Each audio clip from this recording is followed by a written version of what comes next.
요즘 여러분 가을이라고 하지만 무더운 여름 같은 날씨를 보내고 있잖아요. 그런데 꼭 나쁜 것만 있는 것은 아니고 날씨가 요래가지고 태풍이 우리나라를 지나간다는 거예요. 그래서 옆 나라가 오히려 우리가 피해를 봐야 될 것을 대신 받고 있다. 이런 것을 보면은 꼭 나쁜 일만 있다고 해가지고 나쁜 것만은 아니고 또 좋은 것만 있다고 해서 꼭 좋은 것만은 아니다. 그런 것을 보게 되는데 특별히 여러분 신앙생활은 더 그렇습니다. 우리가 지난주에는 우는 자여 일어나라 라는 제목으로 말씀을 보았습니다. 가난한 사람, 줄인 사람, 우는 사람은 행복한 사람이라는 거죠. 오늘은 불쌍한 자여 일어나라. 불쌍한 사람이 행복한 사람이다 라고 하는 말씀을 보려고 합니다. 우리 모두 주님 안에서 위로와 소망이 있기를 주님의 이름으로 축복합니다. 이 불쌍하다고 하는 것은 개인적인 형편이나 처지가 너무나 안 됐는데 도움을 받지 못하고 버려진 채 살아가는 사람을 일컬어서 하는 말입니다. 이 불쌍한 사람을 생각하면 과거 우리나라의 참상을 보여주는 사진 한 장이 그려집니다. 단발머리에 아주 작은 여자아이가 등에 울다 지쳐 잠이 든 자기 동생을 포대기에 업고 길거리에 서 있는 것입니다. 맨발로. 그런데 겨울을 다가온 추운 날씨인데 맨발에 아무것도 신지 못하고 서 있으면서 먹을 것을 구걸하는 거죠. 그런데 누구도 이 아이에게 먹을 것을 주지 않습니다. 저는 이 사진을 볼 때마다 또 생각할 때마다 지금도 생각나는 것은 이 아이들이 그 고비를 잘 넘기고 살아남았을까? 아니면 그때 죽었을까? 이런 생각이 참 들어요. 너무너무 불쌍하죠? 오늘날은 우리가 이런 사람을 흔히 볼 수는 없습니다. 그렇다고 해가지고 불쌍한 사람이 없느냐? 그렇지 않습니다.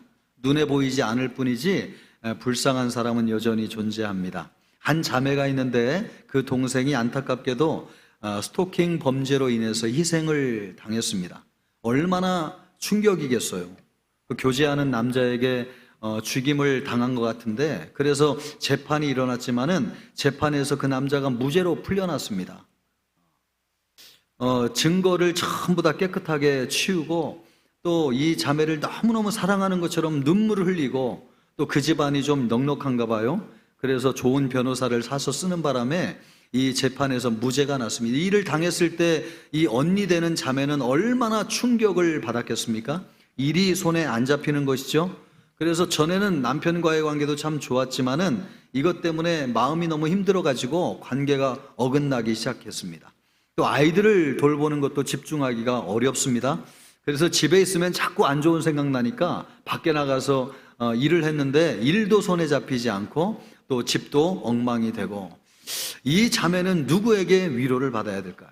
이 자매는 누구에게 자기의 억울함을 호소해야 될까요? 우리 주변에 눈물 흘리며 다니는 사람은 보이지 않지만 속으로 눈물 흘리며 사는 사람들이 참으로 많이 있습니다. 세상이 좋아져 가지고 밥을 굶는 사람 없는 것 같아요. 또 가난해 가지고 죽는 사람도 없는 것 같아요. 그러나 눈물 흘리며 다니는 사람들은 많이 있습니다. 세상은 그들을 품어줄 수도 없거니와 위로해 줄 수도 없습니다. 또 세상이 법치국가라고 하지만 세상의 법도 그들을 억울함을 풀어줄 수가 없습니다. 아무리 가까운 친구라고 해도 마음의 응어리를 풀어줄 만큼 경제적인 여유가 있거나 시간적인 여유가 있는 것도 아닙니다. 그냥 잠시 만나가지고 손 한번 붙잡아 주는 거 그리고 등 두드려 주는 거 그런 정도만 할 수 있지 정말 위로해 줄 수 있는 사람은 없습니다. 그래서 마음을 닫고 사는 것이죠. 보이지는 않지만 눈물을 흘리며 불쌍하게 살아가는 사람이 우리 주변에 참 많이 있습니다. 예수님은 그런 사람들을 부르고 계십니다. 내게로 오라는 것입니다.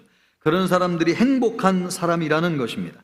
5절 말씀을 보면 온유한 자는 복이 있나니 또 6절 말씀을 보면 의에 줄이고 목마른 자는 복이 있나니 또 7절 말씀도 보면 긍휼히 여기는 자는 복이 있나니 여기에서 이 복이 있다고 하는 말이 행복하다 그런 말씀입니다. 이런 사람들은 행복한 사람이라는 것이죠. 그런데 온유한 사람이 진짜 행복한 사람인가? 우리가 알고 있는 것과는 다른 뜻입니다. 온유하다고 하는 것은 어쩔 수 없어서 온유한 것을 이야기하는 것입니다. 헬라어로는 프라우스라고 하는데 가난하다, 괴로움을 당하다 그런 뜻이에요. 또 히브리어로는 아나우라고 하는데 억눌리고 속임을 당하지만 힘이 없어가지고 무방비하고 무기력한 사람을 일컬을 때 사용하는 말입니다. 그러니까 이 온유하다고 하는 말을 정리하면은 외부에서 압력을 당하고 고난을 당하지만은 반박할 힘이 없는 거예요. 저항할 힘이 없어요. 그래가지고 어쩔 수 없어가지고 온유하게 되는 상태, 그것을 온유함이라고 이야기합니다. 직장을 다니면서 상사에게 부당한 요구를 받을 수 있습니다. 그러나 실력이 없어요. 또 힘이 없어요. 그래가지고 회사를 그만둘 수도 없고 다른 직장으로 이직할 수도 없습니다. 그만두면 생계가 막막한 거죠. 그래서 억울한 일을 당하지만은 저항할 수가 없는 것입니다. 문제를 제기하고 싶어도 제기할 수가 없어요. 그래서 그냥 순응하며 지내고 사는 것입니다. 주변 사람들은 그런 사람을 보면서 어쩌면 그렇게 잘 참을 수 있느냐 그렇게 이야기하지만 그것은 속을 모르고 하는 얘기입니다. 어쩔 수 없어가지고 온유하게 보이는 것입니다. 가정에서도 지속적인 폭력을 당하지만은 자녀들 때문에 또 경제적인 문제 때문에 참고 사시는 분들이 많이 계시잖아요. 가정을 떠나거나 법적으로 대응할 수 있는 사람이 없습니다. 할 수가 없는 거죠. 그래서 그냥 참고 사는 것입니다. 남들이 보면은 야, 어떻게 그렇게 살 수 있어? 참 대단해. 이렇게 이야기하지만 그것 또한 속을 몰라서 그러는 것입니다. 남들이 보기에는 대단해 보이지만은 어쩔 수 없어서 그렇게 사는 것이죠. 그것이 온유하다는 뜻. 그러니까 여러분 너무너무 불쌍한 것이죠. 힘이 없어가지고 수그리고 살 수밖에 없는, 환경에 의해서 온유하게 될 수밖에 없는, 그것이 온유하다고 말씀하고 있습니다. 예수님은 그런 사람을 향해서 행복한 사람이라고 말씀합니다. 그런 사람을 향해서 내게로 오라고 말씀하고 있습니다. 여러분 중에 자신이 그런 사람이라고 생각하면 예수님에게로 오십시오. 예수님이 그들을 행복하게 만들어준다고 말씀하고 있습니다. 온유한 자는 바로 그런 뜻입니다. 의에 줄이고 목마른 자도 행복하다고 말씀하는데 여기에서 의는 공의를 이야기합니다. 인간관계 또 사회적인 관계 속에서의 의, 공의를 얘기하는 것이죠. 잘못한 사람은 벌을 받고 잘한 사람은 상을 받아야 되잖아요. 그것이 공의인데 그것이 이루어지기를 간절히 바라는 사람이 의에 줄이고 목마른 사람이라는 것입니다. 법적인 어려움을 당해가지고 피해를 당하는 사람들이 있잖아요. 이런 사람들, 억울함이 풀어지기를 얼마나 간절히 바라겠습니까? 바로 이런 사람들이 의에 줄이고 목마른 사람들이라는 것입니다. 우리가 생각할 때는 온유한 사람이 참 멋있어 보여요. 그리고 의에 줄이고 목마른 사람이 그럴듯해 보여요. 그러나 우리가 생각하는 그런 개념이 아니라는 거죠. 어쩔 수 없어서 온유한 것이고, 정말 내가 너무나 법적으로 피해를 많이 받는데 이 사회가 정의로운 사회가 돼서 내 억울함을 풀어주면 좋겠다. 그래서 공의에 목말라 있는, 정의에 목마르고 줄인 사람을 의에 줄이고 목마른 사람이라고 말씀하고 있습니다. 최근에 들은 이야기인데요. 어떤 병원에서, 매우 큰 병원인데 이 병원이 새로 병원을 짓는 관계로 직원들에게 임금을 체불해가지고 160억을 지불하지 않았다는 것입니다. 대부분 이런 경우는 시간을 끌거나 약간의 보상을 통해서 유야무야 없어지는 일들이 대부분입니다. 그런데 한 공무원이 이 사건을 배당받고 이야기를 들은 이후에 자기 일처럼 팔을 걷어붙이고 해결해가지고 160억을 받아내서 직원들에게 임금을 다 돌려주었다는 것입니다. 여러분, 잘한 것입니까? 못한 것입니까? 다시 한번 묻겠습니다. 잘한 거예요? 못한 거예요? 제가 듣기에도 여러분 참 너무 시원해요. 내가 받은 것은 아니지만 야, 너무 잘했다. 이런 일을 겪은 사람들은 얼마나 감사하게 생각할까. 임금을 받지 못해가지고 줄인 사람들, 누군가 막 정의로운 사람이 나타나가지고 사회적인 공의를 실현해서 이것을 받게 해주면 너무나 좋겠다. 이런 마음을 가지고 살아가는 사람이 의에 줄이고 목마른 사람이라는 것입니다. 이것이 여러분 예외라고 할 수 없는 것은 우리도 병원에 다니면서 예기치 않게 의료사고를 당할 때가 있잖아요. 걸어서 병원에 들어갔는데 불구가 돼서 나오기도 하고 어떤 사람은 정말 나오지 못하고 죽는 경우도 있습니다. 그런데 우리는 의료 전문가가 아니에요. 그 속에서 무슨 일이 일어나는지 몰라요. 심증은 있지만 물증이 없어요. 그럴 때 전문가가 딱 나타나가지고 명명백백하게 밝혀주고 법적인 조치를 정확하게 해준다면 얼마나 좋을까. 우리가 그런 간절한 심정이 있지 않습니까? 바로 이런 마음을 가지고 살아가는 사람이 의에 줄이고 목마른 사람. 그런데 이렇게 억울한 피해자를 향해서 우리 예수님이 말씀하시기를 너희는 행복한 사람이다. 내가 너희를 행복하게 해줄 것이다. 내게로 오라. 그렇게 말씀하고 있습니다. 우리 중에 이런 심정으로 살아가는 사람이 있다면 다 예수님의 부르심을 받아가지고 예수님께 나아가시기를 주님의 이름으로 축복합니다. 또 긍휼히 여기는 자는 행복한 사람이다. 이렇게 말씀하고 있어요. 긍휼히 여긴다고 하는 것은 불쌍히 여긴다는 말이죠. 다른 사람을 불쌍히 여기는 사람은 행복한 사람. 그러면 다른 사람을 불쌍하게 여기는 사람이 어떤 사람인가? 자신이 불쌍하다고 생각하는 사람이 다른 사람을 불쌍하게 생각할 수 있어요. 예수님도 내 자신을 사랑하는 것처럼 내 이웃을 사랑하라. 자기를 사랑하지 않는 사람이 다른 사람을 사랑할 수 없는 것처럼 나를 불쌍하게 여기지 않는 사람은 다른 사람을 불쌍하게 여길 수 없어요. 그런데 여러분, 다른 사람을 불쌍하게 여긴다고 하는 건 뭐예요? 자기가 불쌍한 사람을 이야기하는 것이죠. 대표적으로 성경을 보면 룻이 그런 사람입니다. 룻이 시어머니를 볼 때에 같은 여자의 입장에서 너무너무 불쌍하게 생각이 됐습니다. 자기도 여자인데 우리 시어머니를 생각할 때 남편도 잃어버리고 2명의 아들도 잃어버리고 먼 타국을 고향을 떠나와가지고 모든 것을 잃어버리고 이렇게 가난하게 의지할 것 없이 살아가는 시어머니를 생각해 보니까 여자로서 마음이 너무 안 된 것입니다. 자기도 그 심정을 조금나마 이해할 수 있는 것은 이 집으로 시집을 왔는데 남편이 죽어버렸어요. 그래서 과부가 됐어요. 그러니까 어머니의 심정을 이해하겠는데 어머니는 자기보다도 더 큰 슬픔을 당했어요. 나라도 어머니를 끝까지 따라가야 되겠다. 그래서 끝까지 따라갔는데 이 룻을 참 불쌍하게 여겨주신 분이 계세요. 그분이 누구시냐? 하나님이십니다. 그래서 하나님이 룻을 불쌍하게 여겨주셔가지고 이스라엘에서 가장 행복한 사람이 되었습니다. 여러분, 불쌍히, 남을 불쌍히 여길 줄 아는 사람이 불쌍한 사람인데 그런 사람들을 향해서 예수님이 행복한 사람이라고 말씀하고 있습니다. 자기가 불쌍하다고 생각하는 사람이 있습니까? 예수님이 우리를 부르시고 계십니다. 예수님 앞에 나아가시기를 바랍니다. 예수님이 여러분을 행복하게 해주실 줄로 믿습니다. 그런 사람이 예수님이 오늘 부르는 사람인데 이런 사람들이 불쌍한 사람, 온유한 자, 의에 줄이고 목마른 사람, 또 긍휼히 여기는 자. 우리가 생각하는 것처럼 고상하고 멋있지 않습니다. 우리가 팔복을 다 암송하기 때문에 온유한 자면은 가진 것이 있으면서도 참 부드럽고 온유한 사람이라고 생각하는데 그런 게 아니에요. 어쩔 수 없어서 온유할 수밖에 없는 사람이에요. 또 여러분, 참 모든 것을 가졌지만은 의로운 사람을 의에 줄이고 목마른 사람이라고 생각하는데 그런 것이 아니에요. 어쩔 수 없어서 의에 줄이고 목마른 사람을 이야기하는 것입니다. 얼마나 자기가 불쌍하면 또 다른 사람을 불쌍히 여기겠어요? 그런 사람들이 예수님이 말씀하시기를 행복하다는 것입니다.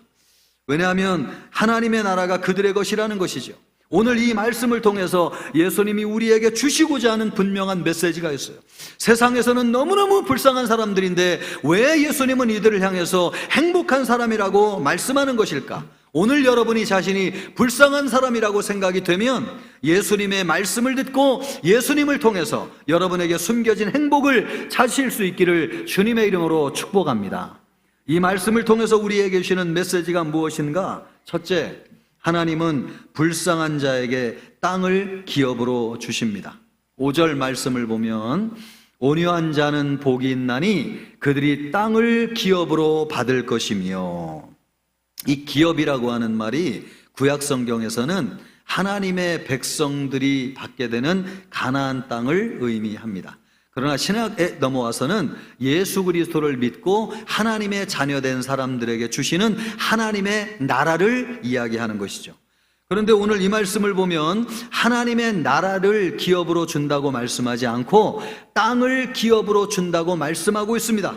그러므로 여러분, 온유한 자, 가난한 자, 불쌍한 사람이 받게 되는 천국, 하나님의 나라라고 하는 것은 무엇이냐? 죽은 이후에서 받는 나라만이 아니라 이 세상 땅에 살면서 받게 되는 나라가 하나님의 나라라는 것입니다. 마가복음 10장 29절로부터 30절 말씀을 보면 예수께서 이르시되 내가 진실로 너희에게 말하는데 나를 위하여, 복음을 위하여, 예수님과 복음을 위하여 집이나 형제나 자매나 어머니나 아버지나 자식이나 전토, 땅을 버린 자는 현세에서, 현세라고 하는 것은 지금 우리가 살아가는 세상을 얘기하는 것입니다. 현세에서 집과 형제와 자매와 어머니와 자식과 전토를 100배나 받되 박해를 겸하여 받고 내세의 영생을 받지 못할 자가 없느니라. 여러분, 하나님의 나라는 이 세상에서부터 받는 나라라는 것입니다. 하나님의 나라는 죽은 이후에 받는 나라만이 아니라 지금 우리가 살고 있는 세상에서 받는 나라라는 것이죠. 하나님이 세상을 창조하셨어요. 하나님이 세상을 창조하신 것은 하나님의 형상으로 창조한 우리를 너무너무 사랑하셔서 우리가 행복하고 영원한 삶을 살도록 하나님이 창조하신 세상을 우리에게 주신 것이죠. 그것을 터전 삼아 살면서 세상을 정복하고 다스리게 하시고 생육하게 하시고 번성하게 하여 주셔서 그 속에 감추어진 하나님의 영광을 드러내고, 그래서 영생을 누리고 영원히 행복한 삶을 살기를 하나님이 원하셨어요. 그래서 하나님이 창조한 세상을 우리에게 주셨는데 그것이 바로 하나님의 나라였습니다. 그러나 우리는 하나님의 기대와는 달리 하나님의 나라를 기업으로 받지 못했습니다. 하나님의 말씀에 불순종해가지고 죄를 져서 하나님을 떠났기 때문에 그렇습니다. 우리 인간이 하나님을 떠나면서 하나님이 우리에게 주신 세상도 우리를 반역하고 떠났습니다. 그래서 여러분, 이 세상이 타락하기 이전에는 우리에게 농사만 지면 풍요한 결실을 맺게 해주었는데 타락한 이후에는 우리가 밭을 갈고 농사를 짓고 먹고 살려고 해도 가시와 엉겅퀴를 내는 세상이 되었습니다. 예수님은 우리 이런 세상을 회복하기를 원하셨어요. 그래서 예수님이 오셔가지고 죄의 문제를 십자가에서 다 해결하시고 우리와 하나님과의 관계를 회복하셨습니다. 우리와 하나님과의 관계를 회복하실 때에 세상과 우리의 관계가 회복되어지기 시작했습니다. 그래서 우리가 예수 믿고 세상에 살면서 하나님이 주신 영생의 복을 누리게 되는 것입니다. 로마서 8장 19절로 21절 말씀을 보면, 로마서 8장 19절로부터 21절입니다. 피조물이 고대하는 바는, 우리가 땅을 밟고 사는 이 세상이 고대하는 바, 간절히 원하는 것은 하나님의 아들들이 나타나는 것이라, 예수 믿는 하나님의 자녀들이 많이 생겨나는 것을 이 세상이 원한다는 거예요. 왜요? 피조물이 허무한데 굴복하고 있는데 이것은 자기의 뜻으로 된 것이 아니라는 것입니다.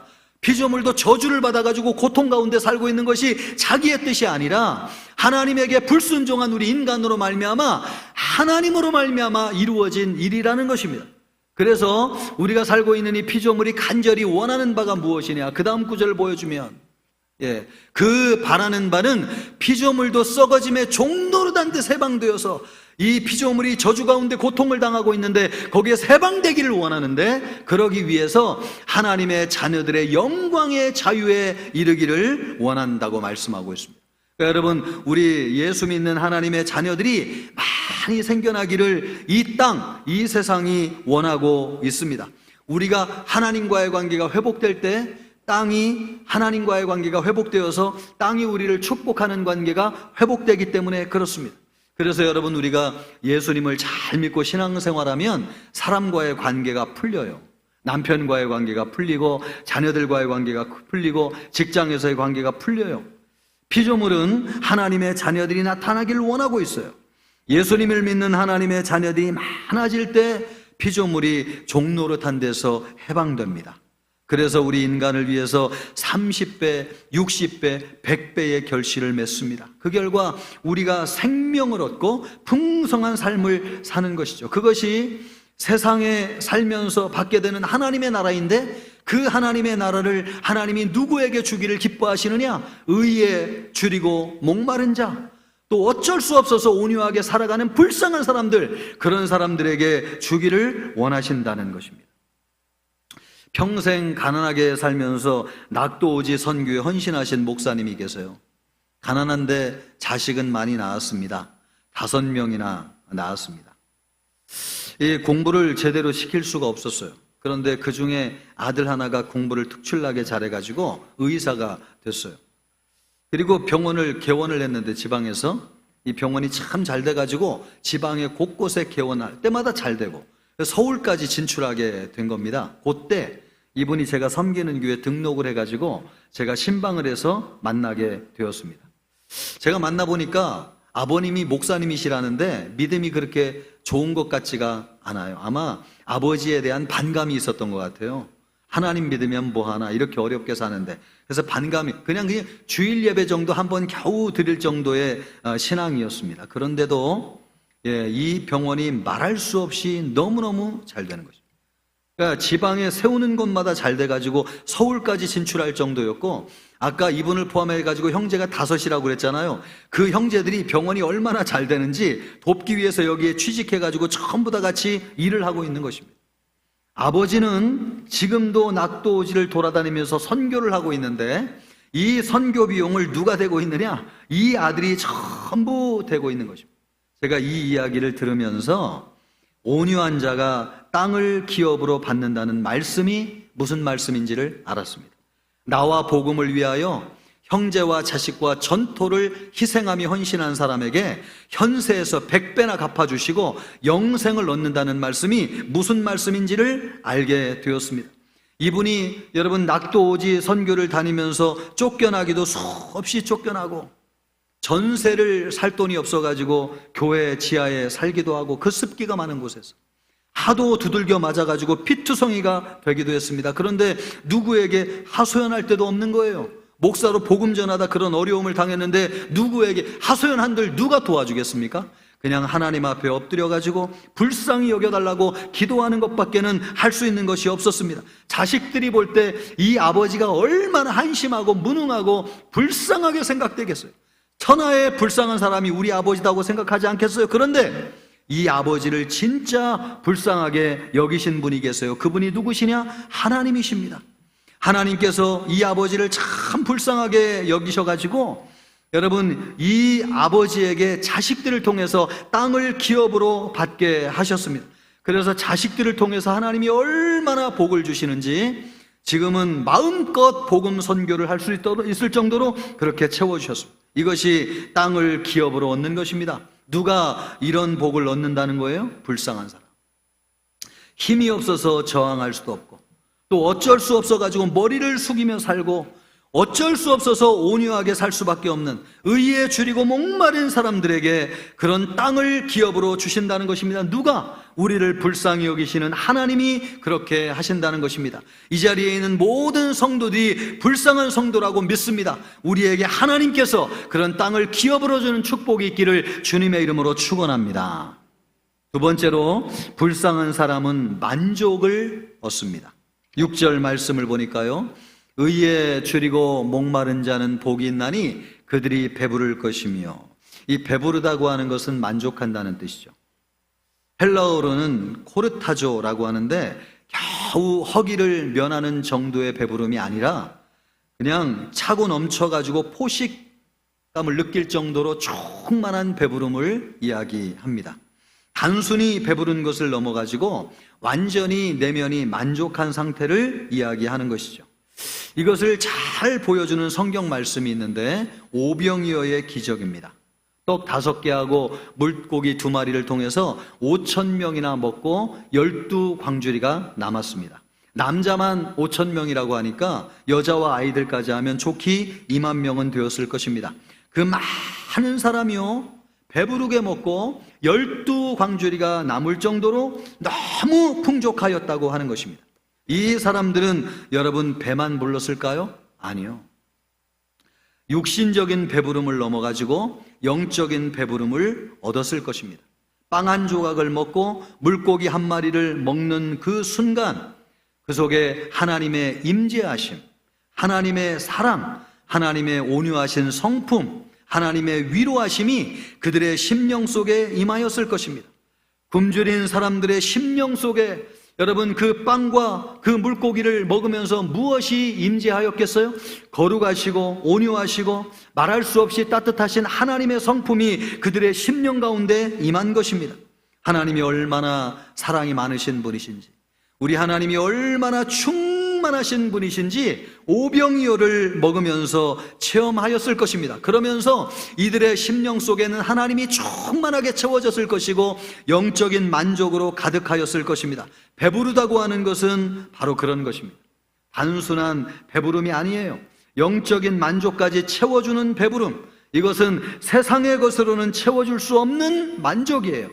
세상의 것은 먹으면 먹을수록 더 먹고 싶어져요. 마시면 마실수록 더 마시고 싶어져요. 왜 그런 것입니까? 채워지지가 않는 것입니다. 만족이 되지 않는 거예요. 그러나 하나님이 주시는 것은 우리의 영혼까지도 만족하게 합니다. 그런 만족은 하나님만이 채워주실 수 있어요. 누구에게 그런 만족을 주시는가? 불쌍한 사람, 의에 줄이고 목마른 사람, 오병이어의 기적을 체험한 사람들이 바로 그런 사람들이었습니다. 그런 사람들은 힘이 없어가지고 고향을 떠돌아다니는 사람들이었습니다. 매일 억울한 일을 당해도 재판장을 찾아가가지고 탄원을 해도 억울함을 풀지 못하는 사람들이었습니다. 여러분, 성경을 보면 그런 과부가 나오잖아요. 매일 재판장을 찾아가서 억울함을 풀어달라고 해도 겨우 풀어줄 정도로 그런 사람들이 얼마나 많이 있겠어요. 그래서 나라가 있어도 도움을 받지 못하고 법이 있어도 도움을 받지 못하는 사람, 그래서 집을 버리고 떠돌아 방황할 수밖에 없는 사람들, 그런 사람들이 광야에서 들판에서 예수님을 만났습니다. 줄인 그들을 예수님께서 배를 채워주시는데 예수님이 주신 오병이어를 먹을 때에 그 오병이어, 예수님을 통해서 하나님이 주신다는 것을 알게 됐을 때에 그들의 심령 속에 하나님의 임재하심이 느껴진 것입니다. 하나님이 얼마나 좋으신 분이신지, 우리의 억울함을 풀어주시는 하나님이 얼마나 사랑스러운 분이신지, 하나님이 얼마나 따뜻하시고 온유하신 분이신지 그 오병이어를 먹을 때에 그들의 심령 속에 임하였던 것이죠. 그 순간 그들의 마음 속에 말할 수 없는 영적인 만족이 임하였습니다. 사랑하는 성도 여러분, 우리가 풍족한 세상에 살잖아요. 그런데 왜 만족을 얻지 못하는 것입니까? 세상의 것으로는 채울 수 없습니다. 안 채워져요. 물질로도 안 채워지고, 성공으로도 안 채워지고, 사랑으로도 안 채워지고, 명예로도 안 채워져요. 이것은 먹을 때 영적인 만족을 주는 것은 오직 하나님밖에 없어요. 하나님이 주시는 것을 먹을 때만 채워져요. 세상에 아무리 많은 것이 있어도 안 채워져요. 여러분, 참 놀라운 것은 우리가 성찬식을 할 때에 그 떡 한 조각이 너무나 작고 포도주 한 잔이 너무나 작은 양인데 이것을 먹었을 때에 우리에게 영적인 만족이라고 하는 것은 말할 수 없는 하나님의 임재를 넘길 정도로 너무나 충만한 만족이 우리에게 밀려오잖아요.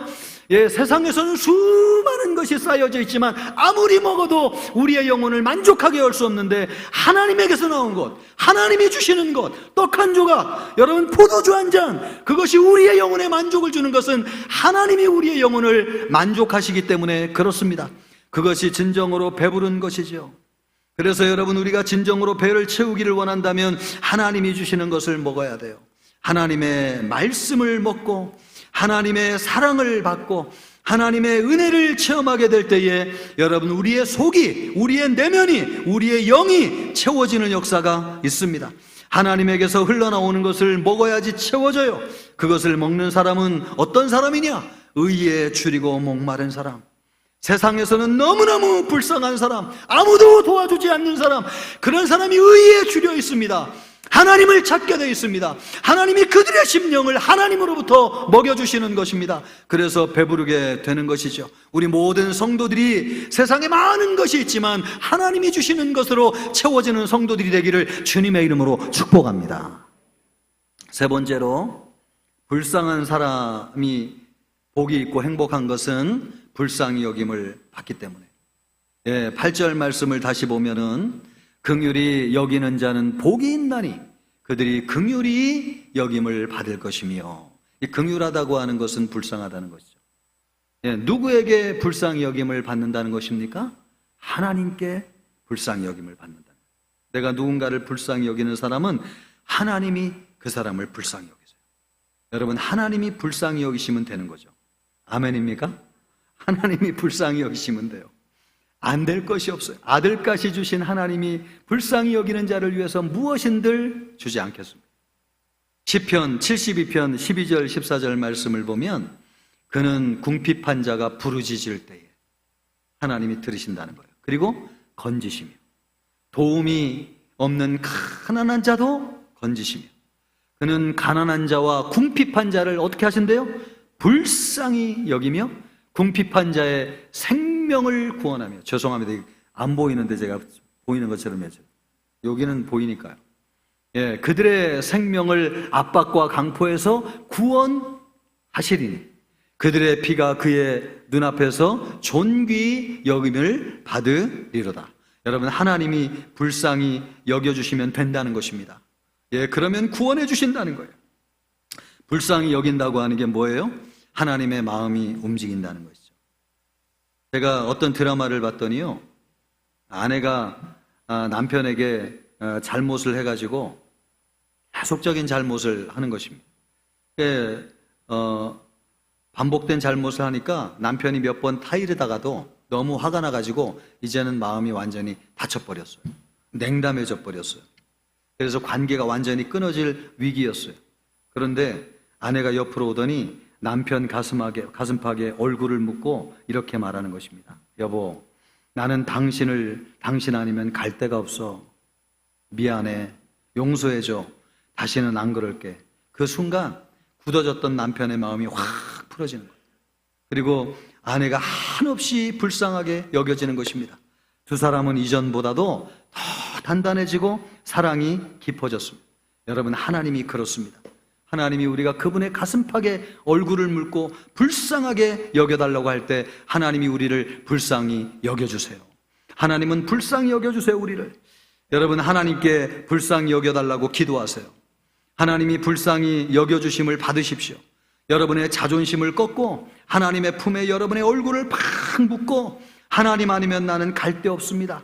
하나님이 나를 도와주시 아니면 아무도 의지할 사람이 없습니다. 하나님, 나를 도와주십시오. 나를 살려주십시오. 나를 불쌍히 여겨주십시오. 그럴 때 하나님이 우리를 불쌍히 여겨주셔서 우리를 하나님의 나라로 인도하여 주시고 우리에게 참된 행복을 주시는 것입니다. 우리 청천교회 모든 성도들, 세상은 우리를 불쌍히 여겨주지 않지만 주님은 우리를 불쌍히 여겨주시는데, 우리를 불쌍히 여겨주시는 예수님에게로 나아가시기를 우리 주님의 이름으로 축복합니다.